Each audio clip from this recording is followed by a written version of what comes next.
Welcome to the a16z podcast. I'm Michael Copeland, and we have with us today both A and Z, Marc Andreessen and Ben Horowitz. Welcome, guys. Hey. All right. Thank you, Michael. So right about now, it's been 5 years since the firm was founded, since you guys founded the firm, and we thought it was a good time not to look back, but to sort of take stock and talk about some tech trends that you're seeing now and then spin things forward. So one of the pillars that this firm really rests itself on is software eats the world. And Marc, just to refresh us, we sort of use it as shorthand around here, but what is the thesis? Explain a little bit, and then let's get into where we are in that thesis. Yeah, so the thesis is that, the computer itself is only about 75 years old, right? The computer was originally invented to crack codes during World War II, and then, got adopted by governments and big businesses in the 60s and 70s, and then the PC arrived, and then sort of, rich people in the developed world, US, Europe, were able to get PCs in the 80s and 90s. Leading up to basically about 5 years ago, you lived in a world in which maybe a billion and a half people had PCs, and then some of those PCs were on the internet, and then at some point, all those PCs finally got on the internet, and that's all fine and good. But that sort of meant that most people in the world didn't have access to computers, and most of the people in the world weren't on the internet up until a few years ago. And then starting in 2007, with the iPhone, the smartphone comes out, and the smartphone finally packages computers in a form where everybody on the planet can have one. And this is a thing I've been talking a lot about that people occasionally get can't agree about because they think can't possibly come true. But I'm convinced it's going to come true, which is I think everybody on the planet by the end of the decade is going to have a smartphone.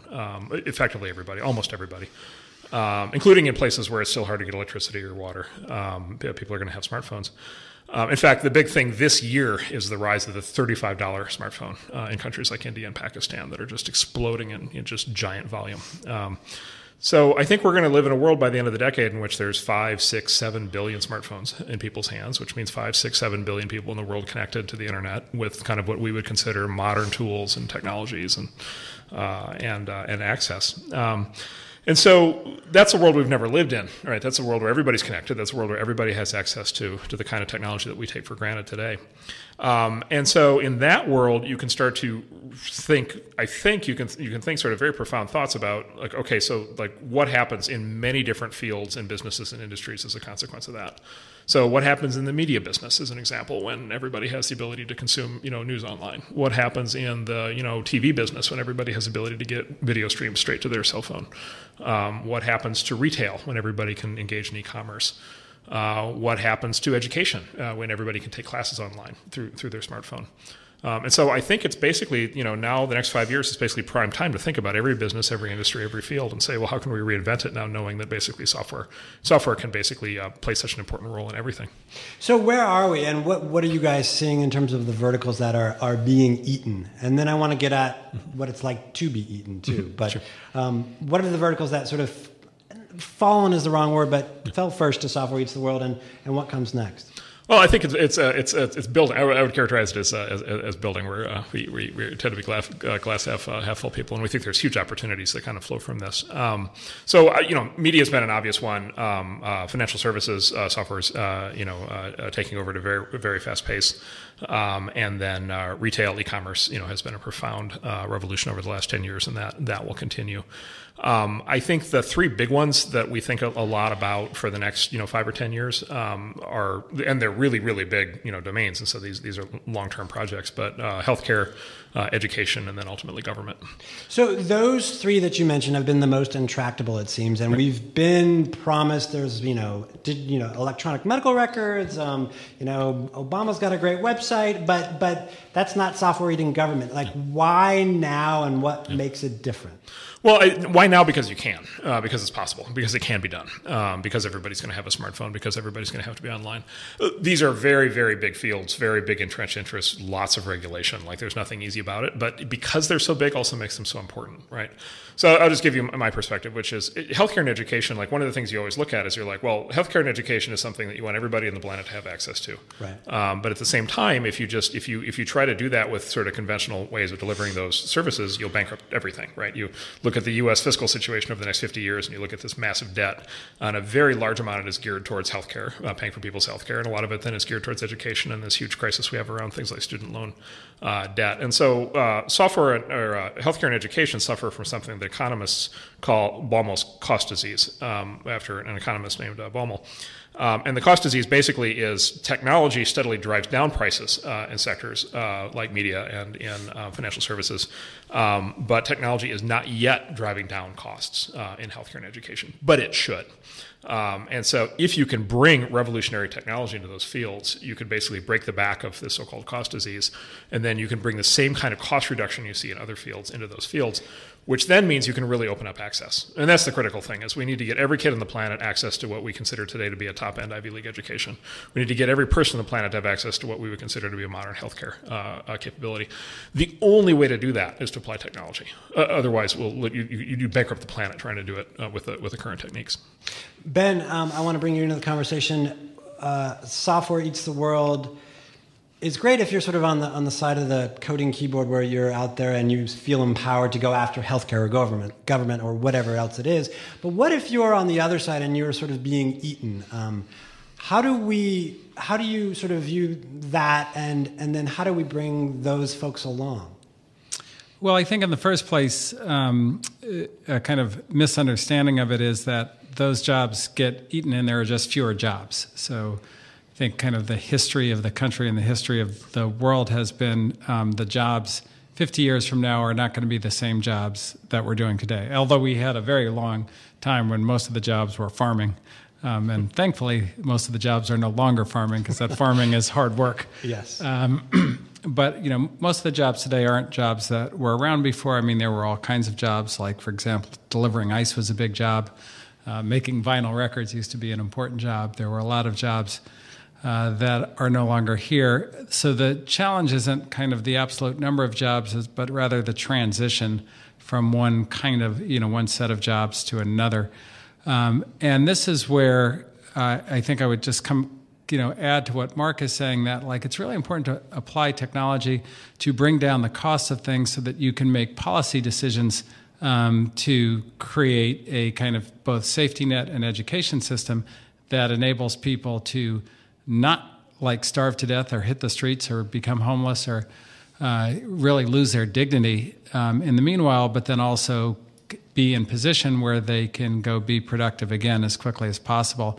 And that kind of thing is not really affordable if all the money is going to technology unenabled education and healthcare. Right. And so they kind of go together. I think that if software doesn't eat the things that the government pays for, then we run into trouble. And you could imagine, completely government-funded awesome education enabled by things like Oculus, where you could put kids from anywhere in the very best classrooms in the world as though they were actually there. And Oculus, to be clear, virtual reality goggles that would allow you to do what?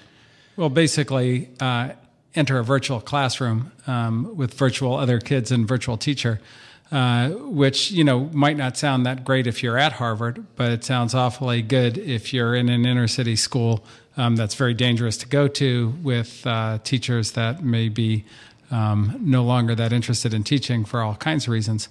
And so by applying technology to the things that cost most, you can both improve the services and reduce the cost a lot, which also frees up money for things like a really robust social safety net, which basically gets you, and you ought to be in 2014, we ought to be at the point where everybody can get kind of basic shelter, transportation, education, and other services without bankrupting the country. Does that social safety net come from private industry, via taxes? I mean, is it government run? Who pays for it? Yeah, so I think the social safety net ideally the money would come from the government and would come from taxes. And I think it would be smart, as a taxpayer, I'd say smart to do that.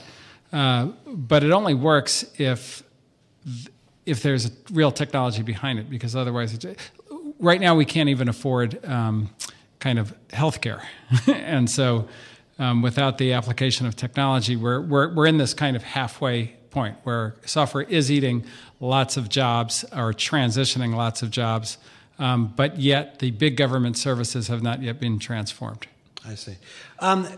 We talk about this transition point. Marc, you mentioned billions of cell phones in people's hands soon, or smartphones, I should say, computers essentially in people's hands.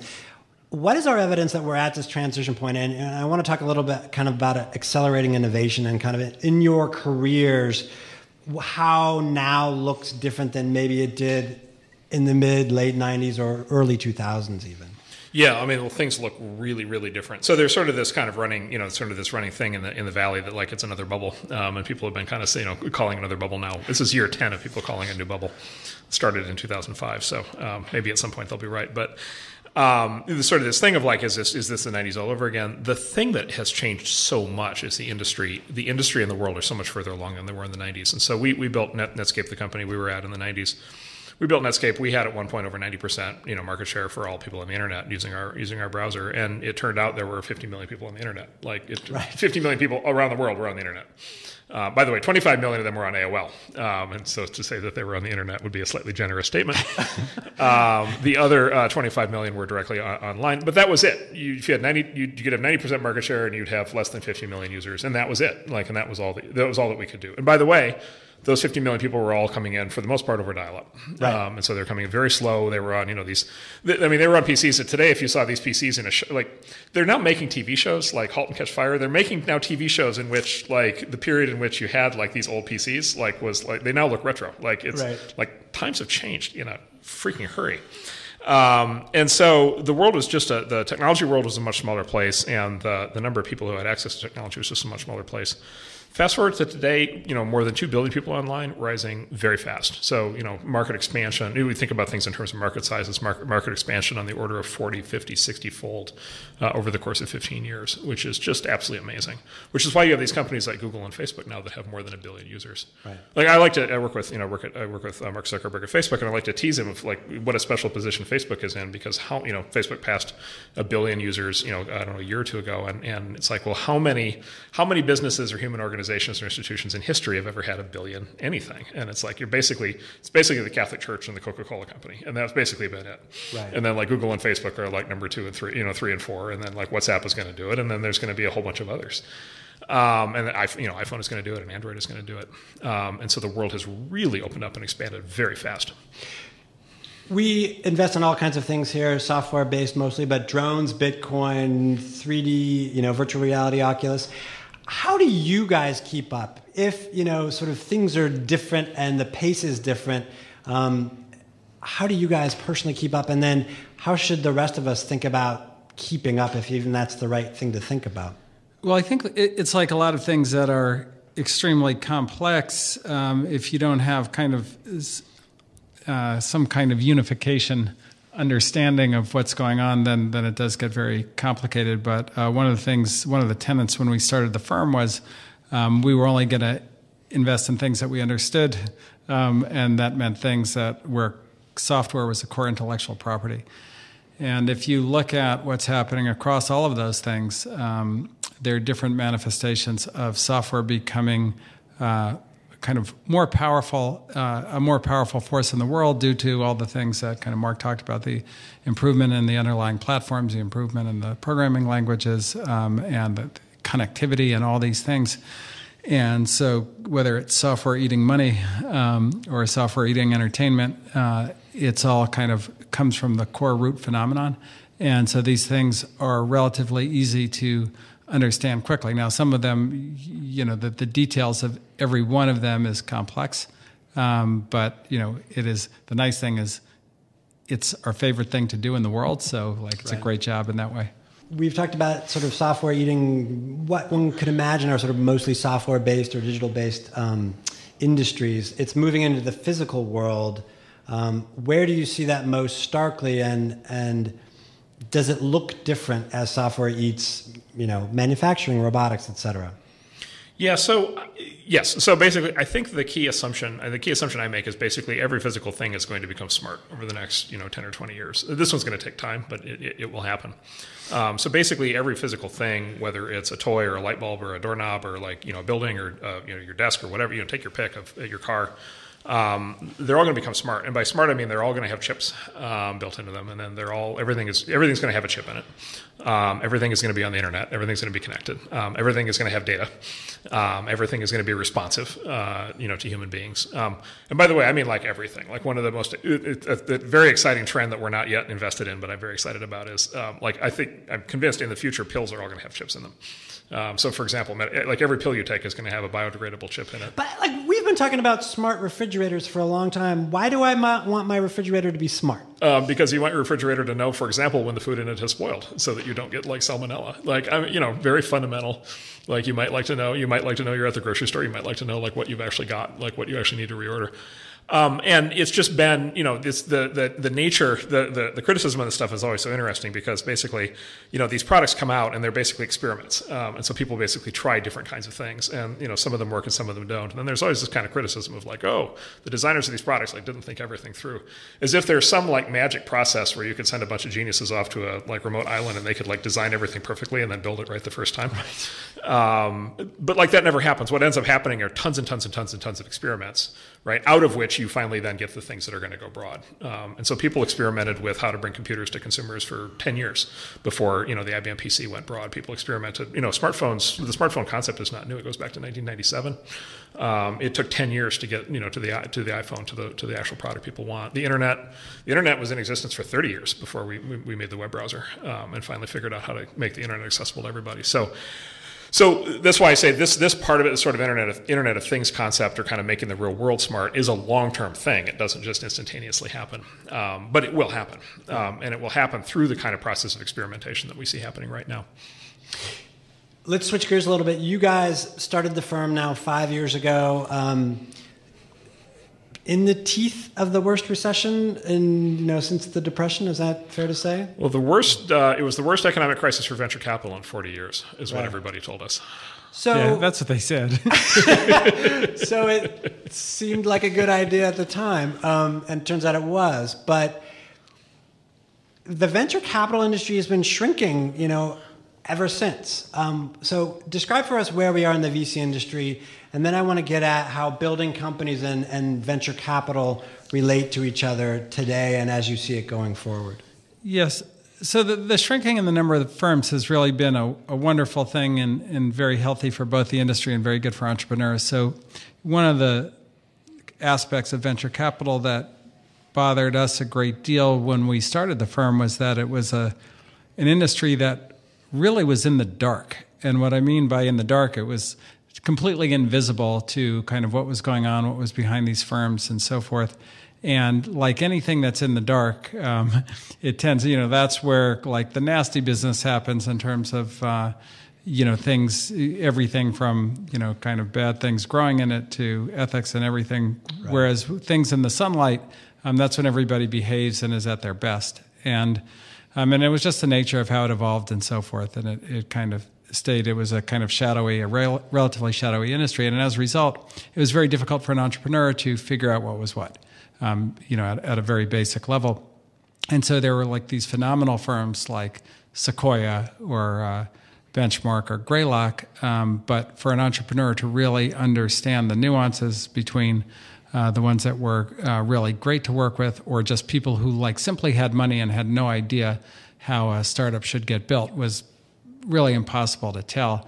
And I think one of the kind of contributions that we made was just the way we went about things. Partly because it was counter programming, is we put a lot of light on it, and that also combined with what was going on with social networking and was going on with the internet and going on with a real entrepreneurial community, kind of made entrepreneurs really aware of what they should expect and what they should want from a venture capital firm. And, most venture capital firms, as you would expect, just didn't stand that test. Then at the same time, a kind of new tier of venture capital emerged, angel investing or seed investing. And this enabled for the experimental things where you really just needed capital and maybe a little bit of advice. There was a whole new kind of functionality at that layer. So you kind of had the landscape bifurcate into seed investing, where you need a little money and a little help, right, or venture capital investing, where you need a lot of money and a lot of help. And the whole kind of middle, like we don't know how to help and we don't have that much money, like that big set of hundreds of venture capital firms became no longer interesting. And so the result of the landscape, I think, is it's a way better time to be an entrepreneur now raising money than it's ever been before. It's easier to raise money in small amounts. And then if you raise money in large amounts, you get likely a much better investor than you would have gotten in the past.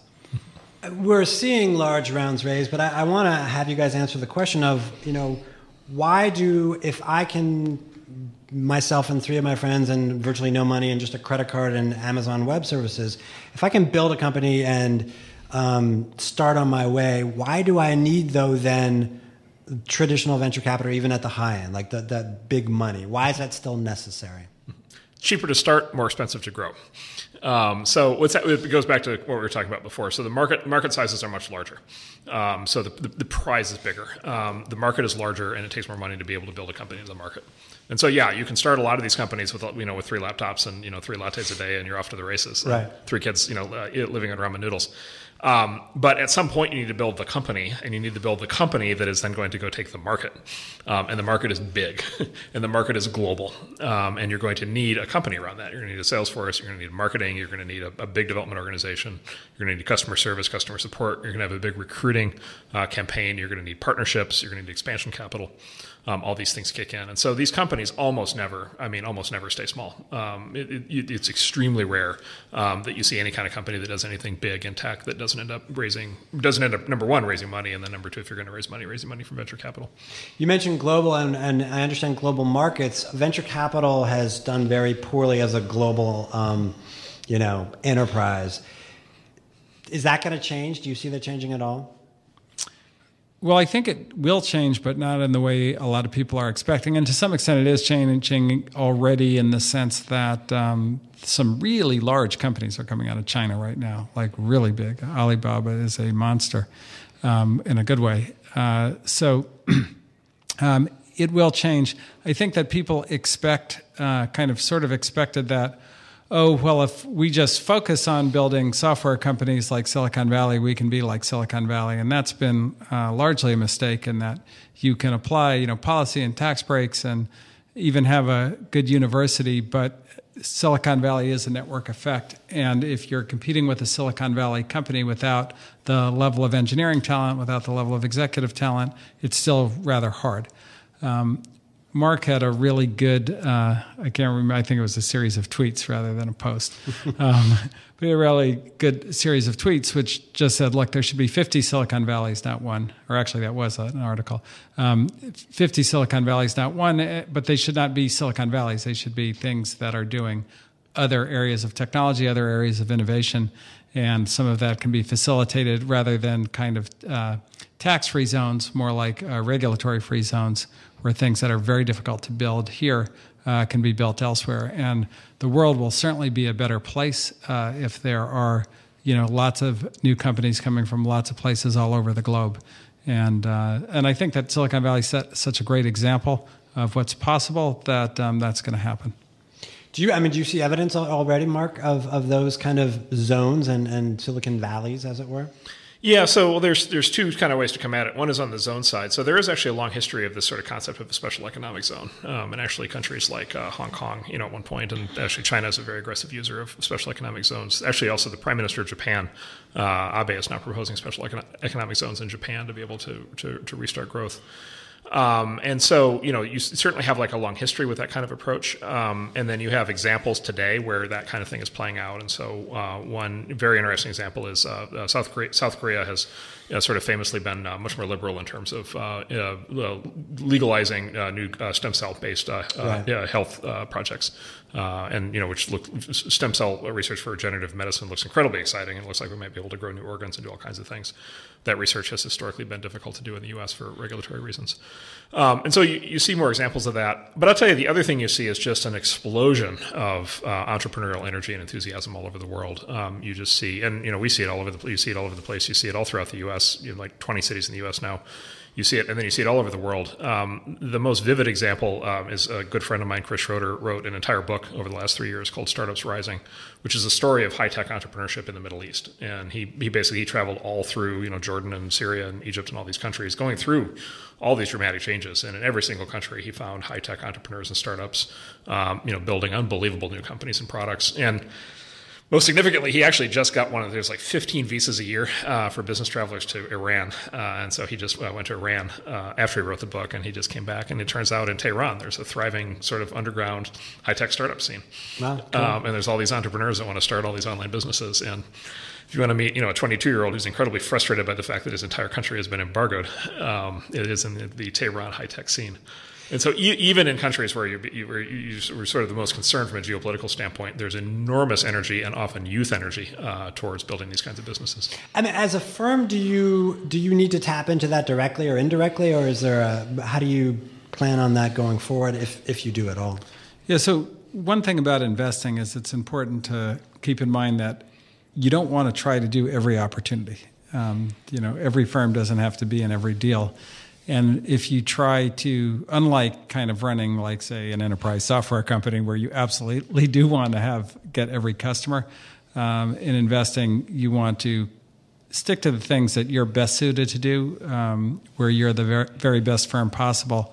And for us, that's primarily software-based things and primarily Silicon Valley, just because this is what we know. We understand the culture. We understand the technology. And look, different cultures are different. The world may be getting flatter, but it's certainly not flat in terms of culture and in terms of motivation, in terms of what stock options mean, and the difference between beer drinking countries and wine drinking countries. And you have to know all these things to invest effectively globally. So it's not, we can have a very good business investing in Silicon Valley, and then whether we expand that or where we expand that, I think is TBD, but it's not critical for survival in the way it would be if we were, say, a software company. The other thing I'd say is a lot of our companies actually bear directly on this, right? And so companies like Facebook and Twitter as platforms for global communication, entrepreneurs are communicating on Facebook and Twitter every single day in incredibly beneficial ways. Another example is a startup that we've seed funded called Teleport that's making it much easier for engineers to consider relocating, like where to locate a new company or how to get talent to be able to move to a new location. For that matter, Airbnb, which makes it, or Lyft, which make it much easier for people to travel and be able to temporarily live in other places as they kind of go around to where the different opportunities are. And so one of the things we view ourselves as doing is funding the platform companies that are kind of building this world in which there's going to be a lot more entrepreneurship. That's part one of the Ben and Marc podcast. Check out part two, where the discussion enters the realm of disruption theory and how that helps the firm decide what not to invest in, as well as how large companies innovate and what Ben and Marc wish they had been told as young entrepreneurs, and more.